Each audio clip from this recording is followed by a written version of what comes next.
in terms of Championship, I don't think they would do that if he was playing the Championship. You wouldn't put someone in. There's a lot of players in there in that role. Mason Mount did last season, didn't they? Yeah. I just thought. Yeah, I think they're included in the squads for training, so that potentially could happen. But in terms of actually being a starter, not while he's in the champ. I wouldn't have thought so. I think the good thing he's got going for him, I think, with the England team, the only place where I do see him lacking is a holding midfielder. Well, they've got Dyer, they've got Declan Rice, haven't they? But they're up and down. I don't see like Declan Rice being worlds apart from Kalvin. I think Kalvin Phillips is a step above any of them. You've got to keep. If you go up, you've got to keep him, haven't you? He could play. Oh yeah. Well, it's whether you can, isn't it? A Man City team, a Leeds United team in the Premier League, hopefully. No, I agree. I don't see any better. No. Just because he's playing in the Championship. Is that good? How come he's with the Championship team? Because I think he was. He for me, if I can answer, he worked with. He's progressed. He was a good player, but he's now become a very, very good player, and he's progressed. Homegrown. Bielsa. Almost. Yeah. Isn't it? So. No, I think. He'd had the chance to leave. Now whether it was mainly the club that decided he wasn't going to go anywhere because there wasn't enough money. But ultimately, the clubs that are interested in him weren't bigger and better, and weren't going to progress Kalvin. So why would he move? Yeah. Well, there was Sheffield United were keen, Aston Villa were keen, Burnley were keen. So you look at them clubs. No disrespect, I think Leeds United are bigger clubs than them, and I think in general the fan base and everything like that. Now, obviously they didn't agree for whatever reason the fee, but still Kalvin wouldn't have wanted to leave there. He wanted to stay at Leeds United under Bielsa because he knew he'd have a really good chance of his game kicking on and improving, but also getting to the Premier League this season. Can Bielsa speak English, or is it? When he wants, yeah. Is that way? He's probably got a bit in his locker. Rules of foot that his English is better. Full on English. That's what I love about it. I love.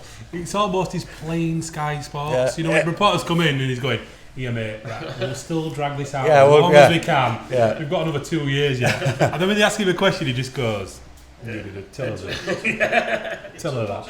I wonder if he's talking about it and he's just going. Just making stupid things up. Tell whatever you want to tell. I don't care less. Have you had any information? I always hear it anyway about the PSG owners taking over. Or the 10% share, isn't it? No, yeah, it's still ongoing, that, isn't it? Yeah, I haven't heard anything personally. No, I don't think he'll go anywhere if Leeds get to the Prem. It makes too much money, doesn't it? Leeds will go again. I think. I generally think. I don't think they'll do like your normal yo-yo type of club. Leeds will stay. I think they'll reinvest. I think they'll have to strengthen probably 4 or 5 players. Top players. But I think they will. I personally think they'll stay. Yeah. I think, and how good's that going to be for the city again to be up there? He's going to go nuts when Leeds go to Premier League because we've been out of Premier League that long. It's just going to go nuts. Absolutely. What, the magazine? I'm still at that Yeah. No, but it is like, my son liked Manchester United when he was growing up. I've managed to convince him to go back to Leeds. So I've got Manchester United games, pretending to be a Manchester United spot. It killed me. Oh. But it was sterile there. And then he went into Leeds United. We were playing Hull. You know what I mean? Last year, there was just no comparison. I'm just thinking, the Premier League needs us. they need that hated club in there, but people love to hate us, don't they? Well, you look at. I went to Wigan, West Brom midweek. West Brom were joint top now, aren't they? They were half. I don't think half filled the away end. Leeds went down the midweek game and totally filled it, and part of the Wigan stand. Yeah. They must think when they got these fans must at Wigan just go, what is going on with Leeds United? Why are they all so like an army of them, just so passionate? But everywhere, mental. The best fans. But still, you have flight loads coming over. I went to Dublin a couple of weeks ago, the flight back Saturday night after a game was packed with Leeds fans. So you've got like, I know they come over from Scandinavia, Ireland. It's just, imagine in the Premier League, it would just be mad. We're coming.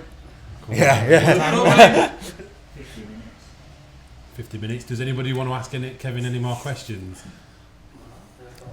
I think we've got what we wanted today, haven't we? That's what interesting for me. You discussed the financial side of it. How many young footballers are spending all the money and just have no understanding of it? There's a lot who don't get it and don't understand it. And the thing is with that is, you've got to educate them. You've got to educate them soon and quick, and it's a weird one. We're probably all guilty of it when we were growing up. You just want to spend what you've got, don't you? You do. You don't think about the future, do you, when you're 21 years old? Exactly. And I'm guilty of it because I'll negotiate getting them more money. So as soon as I do that, I have to sort of like sit them down with our financial team and go, listen, you've got money there. You're going to have surplus money that you need to look after. Look at the long term of it. Don't look at it now, the short term. Like we said, you want to relax when you're 35. You might have kids then. You want to make sure they're okay. So all that side of it, they've got to really sit down and the intelligent ones do it.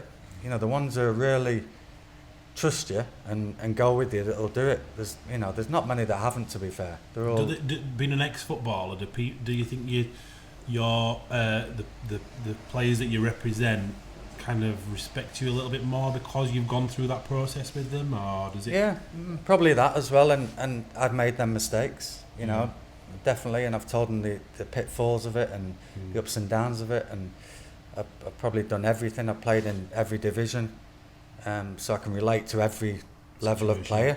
I can relate to the finances when I had nothing. I earned a few quid, lost it, gained.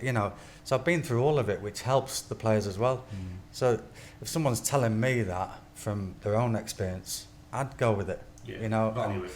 Exactly. So that helps. That certainly helps. But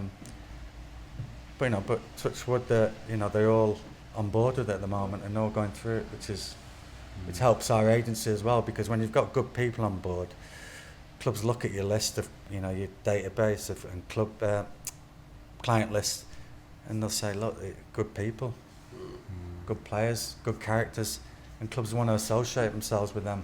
You spoke about that on camera earlier, saying about identifying your talent.